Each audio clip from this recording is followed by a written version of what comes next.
இந்த வீடியோவில் வந்துட்டு நம்ம யூனிட் 3 பார்க்க போகிறோம். யூனிட் 3னா எங்கே இருந்துன்னா நம்ம வந்து பார்ட் 1ல் மாடியூல் 1ல் யூனிட் 3 பார்க்குறோம். ஓகேங்களா? இதை ஃபஸ்ட் வீடியோவை பார்க்குறவங்களா இருந்தால் ப்ரீவியஸ் வீடியோலாம் பார்த்துட்டு இதை கண்டினியூ பண்ணுங்கள். இந்த வீடியோவில் வந்து தான் நம்ம மெயினாக நம்ம ஸ்டார்ட் பண்ணுறதுக்கு முன்னாடி எல்லாமே இன்ட்ரடக்ஷன் மாதிரி தான் சும்மா பேசிக்காக பார்த்தோம். இதில் இருந்து தான் மெயின் சாப்டர் வந்து ஓரளவு இந்த கான்செப்ட்ஸ்னால் கவர் ஆகுது. ஓகேங்களா? இந்த சர்டிஃபிகேஷனை பொறுத்த வரைக்கும் இங்கிறது மெயின் கான்செப்ட் என்னென்னா வாட் இஸ் கிளவுட் கம்ப்யூட்டிங், அதுதான் அதுதான் ஒரு கொஸ்டின். அதுக்கு ஒரு சின்ன ஆன்சர்ஸ் மாதிரி கொடுத்துருக்காங்க. இதில் என்னென்னா cloud computing is the delivery of computing services over the internet. ஓகேங்களா? நமக்கு ஆல்ரெடி தெரிஞ்ச மாதிரி இந்த கிளவுட் கம்ப்யூட்டிங்னா என்னென்ன அவங்க வந்து டெலிவர் பண்ணுறாங்கன்னா அந்த கம்ப்யூட்டிங் சர்வீசஸ். ஓகே, அந்த கம்ப்யூட்டருக்கு தேவையான சர்வீசஸ்னால் வந்துட்டு இன்டர்நெட் மூலயமா நமக்கு வந்து டெலிவர் பண்ணுறாங்க. Computing services include common IT infrastructure such as. என்னென்ன வந்து சர்வீசஸ்னால் பார்த்தீங்கன்னா இந்த காமன் ஐடி இன்ஃப்ராஸ்ட்ரக்சர்னு சொல்லுவோம்ல. இப்போ ஒரு ஐடி கம்பெனி நீங்கள் ஸ்டார்ட் பண்ணுறீங்க அப்படின்னா அதுக்கு தேவையான இன்ஃப்ராஸ்ட்ரக்சர் இருக்கும். என்னென்ன சிஸ்டம் நீங்கள் ரெடி பண்ணணும், அதுக்கு வந்து இன்டர்நெட் கனெக்டிவிட்டி கொடுப்பீங்க. ஓகேங்களா? லேண்ட் கனெக்டிவிட்டி கொடுப்பீங்க. ஓகே, அதுக்கப்புறம் ஸ்டோரேஜ் ரெடி பண்ணணும் சிஸ்டம்க்கு ஸ்பெசிஃபிக்காக. நிறைய வந்து ஒரு பேசிக் இன்ஃப்ராஸ்ட்ரக்சர் இருந்தால் தான் நீங்கள் வந்து அடுத்த எம்ப்ளாயிஸ் எடுக்க முடியும். எம்ப்ளாயிஸ்க்கு ஒரு சிஸ்டம் நீங்கள் அரேஞ்ச் பண்ணி கொடுக்க முடியும். நிறைய கான்செப்ட்ஸ் இருக்குது. கரெக்டாக? அது எல்லாமே இந்த பேசிக் காமன் ஐடி இன்ஃப்ராஸ்ட்ரக்சர் வந்து உங்களுக்கு வந்து ப்ரொவைட் பண்ணுறாங்க. என்னென்ன அப்படின்னு பார்த்தீங்கன்னா virtual machines, storage, databases and networking. இதில் வந்து ஸ்டோரேஜும் டேட்டா பேஸும் உங்களுக்கு தெரியும். இந்த ஸ்டோரேஜுங்கிறது இப்போ நம்ம ஃபைல் ஸ்டோரேஜ் அந்த மாதிரி உள்ளதுக்குன்னா நம்ம ஸ்டோரேஜ். டேட்டா பேஸுங்கிறது அவங்க அந்த டேட்டா பேஸோட அந்த ஸ்ட்ரக்சர் ஃபுல்லாக ப்ரொவைட் பண்ணுறாங்க. ஓகேங்களா? என்ன டைப் ஆஃப் டேட்டா பேஸ் வேணுமோ அது ப்ரொவைட் பண்ணுறாங்க. ஒவ்வொரு க்ளவுட் சர்வீசஸ் ஒவ்வொரு மாதிரி. ஓகேங்களா? நம்ம வந்து இது அசூர் பேஸ் பண்ணி இருக்கும் போது உங்களுக்கு இவ்வளோ தான் வந்து எஸ்கியூஎல் அந்த type of databases services தான் உங்களுக்கு வந்துடும். இது விர்ச்சுவல் மிஷின்ஸ். நம்ம விர்ச்சுவல் மிஷின்ஸ் பற்றி ஆல்ரெடி நம்ம பேசியிருப்போம். இப்போ நீங்கள் ஒரு ஃபிசிக்கல் சிஸ்டம் வச்சுருக்கீங்கன்னா அந்த ஃபிசிக்கல் சிஸ்டம்குள்ளே ஒரு சிஸ்டமாக நீங்கள் வந்து கன்சிடர் பண்ணி அதை வந்து நீங்கள் லாகின் பண்ணி நீங்கள் யூஸ் பண்ணுறதுக்கு தான் அது வந்து விர்ச்சுவல் மிஷின். அந்த மிஷினில் பார்த்தீங்கன்னா நீங்கள் வந்து ஒரு ஃபிசிக்கல் மிஷினில் ஒரு லாகின் போட்டு நீங்கள் விண்டோஸ் மாதிரியே ஒரு மிஷின் நீங்கள் ஹேண்டில் பண்ணும்போது அதுக்கு செப்பரேட்டாக நீங்கள் வந்து எந்த ஒரு ஃபிசிக்கல் இதுவும் இருக்காது. அதுதான் நம்ம விர்ச்சுவல் மிஷின் சொல்லுவோம். அது வந்து என்ன மாதிரி டைப்ஸ்லாம் யூஸ் பண்ணுவாங்கன்னா நீங்கள் நார்மல் ஹோஸ்டிங் மிஷினாகவும் யூஸ் பண்ணிக்கலாம். இந்த VMwareன்னு சொல்லுவாங்க, அந்த ஒர்க் ஸ்டேஷன் பேஸ் பண்ணி நீங்கள் யூஸ் பண்ணுவீங்க. அப்புறமேட்டு சப்போஸ் வந்து நீங்கள் லினக்ஸ் பேஸ்டாக இல்லை வந்துட்டு அதர் OS, இப்போ விண்டோஸ் விட்டு நீங்கள் வெளியில் அதர் OSஸ்லாம் இருக்குல்ல, லினக்ஸ் அந்த மாதிரி OS பேஸ் பண்ணி நீங்கள் இது பண்ணலாம். அதே மாதிரி வந்துட்டு நீங்கள் சர்வர் ஏதாச்சும் யூஸ் பண்ணுறீங்க அந்த மாதிரினா நீங்கள் அந்த மாதிரி விர்ச்சுவல் மிஷின்ஸ் உங்களுக்கு வரும். அப்புறம் AWSல EC2 இன்ஸ்டன்ஸ்னு சொல்லுவாங்க, உபுண்டுன்னு சொல்லிட்டு ஒரு டெப்ளாயிங் APIஸ்னால் டெப்ளாய் பண்ணுற மாதிரி. இந்த மாதிரி உங்களுக்கு விர்ச்சுவல் மிஷின்ஸ்லேயே நிறைய இருக்குது. ஓகேங்களா? இது எல்லாமே உங்களுக்கு ஆல்ரெடி சொன்ன மாதிரி டேட்டா பேசஸ். நீங்கள் வந்து SQL சர்வர்லேருந்து ஏதாச்சும் டேட்டா பேஸை வந்து நீங்கள் வந்து டெப்ளாய் பண்ணும் போது அதுக்கு தேவையான விர்ச்சுவல் மிஷின்ஸ் இந்த மாதிரி எல்லாம் different type of virtual machines வந்து உங்களுக்கு வந்து அவங்க ப்ரொவைட் பண்ணுறாங்க. சிம்பிளாக பார்க்கணுன்னா நீங்கள் அந்த ஒரு ஃபிசிக்கல் சிஸ்டம், நீங்கள் ஒரு சிஸ்டம் யூஸ் பண்ணுறீங்க. நான் வந்து ஸ்பெசிஃபிக்காக இன்னொரு சிஸ்டம் வந்து நான் சர்வருக்கோ எதுக்கோ நான் யூஸ் பண்ணக்கூடாது. பட் ஆனால் எனக்கு அந்த சிஸ்டம் மாதிரியே வேணும் அப்படிங்கிறதுக்கு தான் விர்ச்சுவல் மிஷின். அதை வந்து க்ளவுட் உங்களுக்கு ப்ரொவைட் பண்ணுவாங்க. ஓகேங்களா? அவங்க ஒரு யூசர் நேம் பாஸ்வேர்ட் கொடுத்து நீங்கள் அந்த விர்ச்சுவல் மிஷினை நீங்கள் வந்து ஹேண்டில் பண்ணிக்கலாம். ஓகேங்களா? அதுதான் வந்துட்டு அவங்க விர்ச்சுவல் மிஷின்ஸ். நெட்வொர்க்கிங்கிறது வந்துட்டு ஆல்ரெடி நம்ம வந்து பார்த்தம்போது நீங்கள் இப்போ ஒரு கம்பெனியில் ஒர்க் பண்ணுறீங்க அப்படின்னா அங்கே வந்து பார்த்தீங்கன்னா சர்வர் எடுத்திருப்பாங்க. ஓகேங்களா? வெளியிலேருந்து வாங்கியிருப்பாங்க. லோக்கல் ஹோஸ்ட்டோ இல்லை வந்து க்ளவுட் சர்வீஸோ நீங்கள் மேபி மேக்ஸிமம் நம்ம லோக்கல் ஹோஸ்ட்டை கம்பேர் பண்ணலாமே. இப்போ லோக்கல் ஹோஸ்ட்லேருந்து வாங்குறீங்கன்னா தனியாக நீங்கள் அதுக்கு சர்வருக்குன்னு ஒரு சிஸ்டம் வச்சுருப்பீங்க.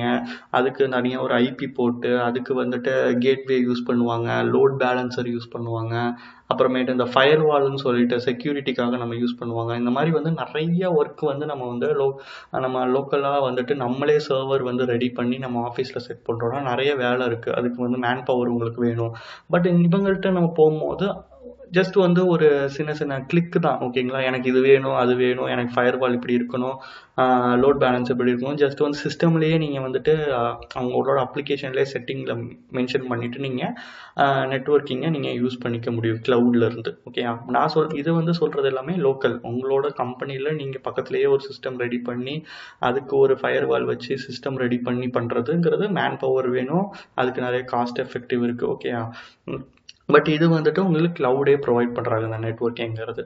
அடுத்தது பார்த்தீங்கன்னா cloud services also expand the traditional IT offering to include things like Internet of Things, machine learning and artificial intelligence. நம்ம ஆல்ரெடி இன்டர்நெட் ஆஃப் திங்ஸ் நம்ம பார்த்துருப்போம். என்னன்னா இதோட நம்ம ஆல்ரெடி பேசின மாதிரி virtual machine storage databases and networking பேசின மாதிரி சேர்த்து ட்ரெடிஷ்னலாக வந்துட்டு இப்போ வந்து ரீசெண்ட் டைமில் வந்துட்டு நம்ம ரொம்பவே அப்டேட்டிங்க போகிறது வந்து இந்த இன்டர்நெட் ஆஃப் திங்ஸ். ஓகே, நம்ம ஒரு ஆப்பிள் வாட்ச் வாங்குகிறோம், இல்லை ஒரு ஃப்ரிட்ஜ் வாங்குகிறோம், இல்லை வாஷிங் மிஷின் எல்லாமே வந்து எப்படின்னா டிஃபால்ட்டாகவே வந்துருச்சு. ஓகே, உங்கள் ஃபோனில் இருந்தே நீங்கள் வந்துட்டு எல்லாமே வந்துட்டு எதாவது நீங்கள் பார்த்துக்க முடியும் அப்படிங்கிற மாதிரி வந்துருச்சு. கரெக்டாக டைமிங்லேருந்து எல்லாமே அது எல்லாமே சேர்த்து தான் நம்ம அதுதான் வந்து இன்டர்நெட் ஆஃப் திங்ஸ் சொல்கிறோம். மிஷின் லேர்னிங், ஆர்டிஃபிஷியல் இன்டெலிஜென்ஸ் இதெல்லாம் வந்துட்டு நமக்கு எக்ஸாம்பிள் ChatGPT இல்லை வந்து நம்ம பேசிக்காக நம்ம மேஜராக சொல்கிறது எல்லாமே இந்த ChatGPT தான் நம்ம சொல்கிறோம். ஓகே, அதனால் நான் சொல்கிறேன். அதெல்லாம் ரிலேட் பண்ணுற மாதிரி மிஷின் லேர்னிங் கற்றுக்கிறதா இருக்கட்டும், இல்லை ஆர்டிஃபிஷியல் இன்டெலிஜென்ஸ், அதுக்கான APIs, உங்களுக்கு கனெக்டிவிட்டிஸ் எல்லாமே வந்து உங்களுக்கு இதில் ப்ரொவைட் பண்ணுறாங்க. Because cloud computing uses the internet to deliver these services, it does not have to be constrained by physical infrastructure the same way that a traditional data center is.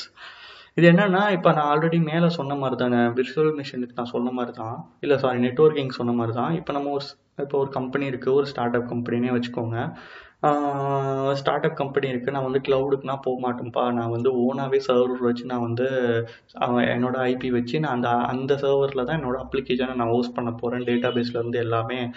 அப்படின்னா நான் வந்து தனியாக வந்து நான் ஃபயர் சர்வர் அந்த சொன்ன already fire வால், load balancer, gateway, VPN அந்த மாதிரி நான் வந்து எல்லாமே ஸ்பெசிஃபிக்காக ரெடி பண்ண போகிறேன் எனக்கு அப்படிங்கிறதுக்கு தான் நம்ம முன்னாடி ஒர்க் பண்ணியிருப்பாங்க. அதை தான் வந்து நம்ம ஃபிசிக்கல் இன்ஃப்ராஸ்ட்ரக்சர்னு நம்ம சொல்கிறோம். ஓகே, இது வந்து இந்த க்ளவுடில் எதுவுமே தேவை கிடையாது. நம்ம ஆல்ரெடி சொன்ன மாதிரி ஜஸ்ட் ஒரு செட்டிங்ஸில் முடிஞ்சு போயிடும். அவங்க என்னென்ன கேட்குறாங்கன்னு நீங்கள் செட்டிங்ஸில் மென்ஷன் பண்ணி அந்த சர்வீஸை நீங்கள் வாங்கிக்கலாம். That means if you need to increase your IT infrastructure rapidly, you don't have to wait to build a news data centre. Okay, இப்போ நீங்கள் ஒரு சிஸ்டம் வச்சுருக்கீங்க, ஒரு குறிப்பிட்ட ஸ்டோரேஜ் தான் அவன் தருவான். இப்போ நீங்கள் எக்ஸ்டெண்ட் பண்ணணும்னா நீங்கள் போயிட்டு இன்னொரு சிஸ்டம் வைக்கணும், ஒரு சர்வர் ரெடி பண்ணணும். ஓகேங்களா, சர்வர் ரெடி பண்ணி தனியாக அதுக்கு தனியாக ஒர்க் பண்ணணும், நிறைய வேலை இருக்குது. கரெக்டாக அதுக்கு ஒரு டேட்டா சென்டர் ரேக் ரெடி பண்ணணும். அதுக்கு பதில் நீங்கள் என்னென்னா இப்போ நீங்கள் உங்களுக்கு ஒரு 50லேருந்து ஒரு 100 GB உங்களுக்கு எக்ஸ்ட்ராவாக தேவைப்படுதுன்னா உங்களோட செட்டிங்ஸில் நீங்கள் அழகாக 50லேருந்து 100ன்னு மாற்றிட்டு போயிடலாம். பட் ஆனால் நீங்கள் வந்து ஃபிசிக்கலாக ஒர்க் பண்ணும்போது என்ன பண்ணணும், இன்னொரு சிஸ்டம் ரெடி பண்ணணும், இல்லை அந்த சிஸ்டமுக்கே நம்ம வந்து ரேம் இன்க்ரீஸ் பண்ணணும், ப்ராசஸர் இன்க்ரீஸ் பண்ணுற மாதிரி இருக்கும். ஓகேங்களா, அந்த மாதிரி நிறைய ப்ராப்ளம்ஸ் இருக்குது. அதெல்லாம் இதில் வந்து ஈஸியாக முடிஞ்சு போயிடும் உங்களுக்கு இந்த க்ளவுட் கம்ப்யூட்டிங் நீங்கள் மூவ் ஆகும்போது. அதை தான் அவங்க சொல்கிறாங்க, you don't have to wait to build a new data centre. நீங்கள் ஒரு புதுசாக எதையுமே இந்த டேட்டா சென்டர் மாதிரி நீங்கள் உங்களுக்கு ஃபிசிக்கலாக நீங்கள் எதுவுமே க்ரியேட் பண்ணணும்னு அவசியம் கிடையாது. You can use the cloud to rapidly expand your IT footprint. Okay, உங்களுக்கு தேவையான எல்லாமே உங்களுக்கு க்ளவுட் சர்வீஸ்லேயே உங்களுக்கு ஈஸியாக கிடச்சிரும். அதனால் உங்களுக்கு மேன் பவர் குறையும், சிஸ்டம் வந்து வச்சு மெயின்டைன் பண்ணணும்னு அவசியம் இல்லை. நாளைக்கு அதில் என்ன ப்ராப்ளம் ஆனாலும் நீங்கள் வந்து ஸ்ட்ரக் ஆகணும்னு அவசியம் இல்லை. எல்லாமே க்ளவுட் சர்வீஸில் நீங்கள் எந்த ப்ரொவைடர் வாங்குறீங்களோ அவங்களே உங்களுக்கு எல்லாமே சர்வீஸ் எல்லாம் ப்ரொவைட் பண்ணிடுவாங்க. ஓகே, அதுதான் வந்து இந்த க்ளவுட் கம்ப்யூட்டிங்னா என்ன, அதில் என்னென்னா இன்ஃபர்மேஷன் அவங்க சர்வீசஸ் தராங்க. இதுக்கு என்ன எக்ஸாம்பிளுக்கு என்னென்ன நம்ம ஃபிசிக்கலாக போனதுக்கும் இந்த க்ளவுட் கம்ப்யூட்டிங்க்கும் என்ன டிஃப்ரென்ஸு, இதெல்லாம் வந்து தான் இந்த வாட் இஸ் க்ளவுட் கம்ப்யூட்டிங்கில் அவங்க சொல்கிற விஷயம். அதுக்கு ஒரு சின்னதாக ஒரு வீடியோ கொடுத்துருக்காங்க, ஜஸ்ட் 1.5 minutes கிட்ட. அதில் பார்த்தீங்கன்னா நான் ஆல்ரெடி சொன்னதுக்கு தான் அவங்க எக்ஸாம்பிளாக சொல்லியிருப்பாங்க. இந்த வீடியோ வந்து நீங்கள் ப்ளே பண்ணி பாருங்க, நீங்கள் செப்பரேட்டாக இந்த வெப்சைட்டில் போயிட்டு.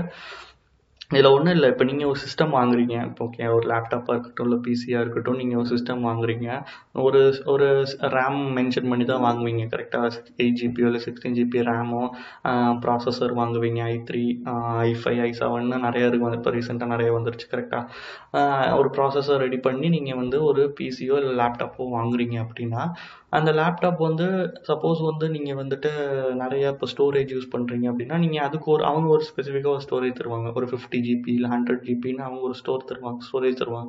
சப்போஸ் வந்து நீங்கள் வந்து 100 GB யூஸ் பண்ணிட்டீங்க, அப்போ என்ன பண்ணுவீங்க, தனியாக வந்துட்டு ஒரு ஹார்ட் டிஸ்க் வாங்குவீங்க. ஓகேங்களா, ஹார்ட் டிஸ்க் வாங்குவீங்க. சப்போஸ் அதுவும் முடிஞ்சிருச்சுன்னா நம்ம இந்த மாதிரி போகிறதுக்கு பதில் நம்ம வந்து க்ளவுட் மூலியமாக போயிட்டோம் அப்படின்னா உங்களுக்கு ஈஸியாக இருக்கும். ஓகேவா, உங்களுக்கு அன்லிமிட்டெட் வந்து உங்களுக்கு நீங்கள் எவ்வளோ பே பண்ணுறீங்களோ அதுக்கேற்ற மாதிரி அவங்களே ப்ரொவைட் பண்ணுவாங்க. அதே மாதிரி உங்களுக்கு ஏதாவது விண்டோஸ் அப்டேட்ஸ் இருக்குன்னா அதுவே ஆட்டோமேட்டிக்காக உங்களுக்கு அப்டேட் ஆகும். உங்களோட ஃபைல்ஸ் எல்லாமே சர்வரில் சேஃபாக இருக்கும், க்ளவுடில் சேஃபாக இருக்கும். அந்த மாதிரி உங்களுக்கு நார்மலுக்கும் க்ளவுடு யூஸ் பண்ணுறதுக்கும் உள்ள டிஃப்ரென்ஸை இந்த வீடியோவில் ஒரு சின்ன எக்ஸாம்பிளோட உங்களுக்கு ஒரு பிக்சரைஸ்டு எக்ஸாம்பிளாக உங்களுக்கு சொல்கிறாங்க. ஓகேங்களா? மற்றபடி நம்ம இந்த பேராகிராஃபில் படித்தது தான் ஓரளவுக்கு எக்ஸாம்பிளாக இதில் சொல்கிறாங்க. நம்ம நெக்ஸ்ட்டில் யூனிட் 4 பார்ப்போம். ஓகேங்களா? தேங்க்ஸ்.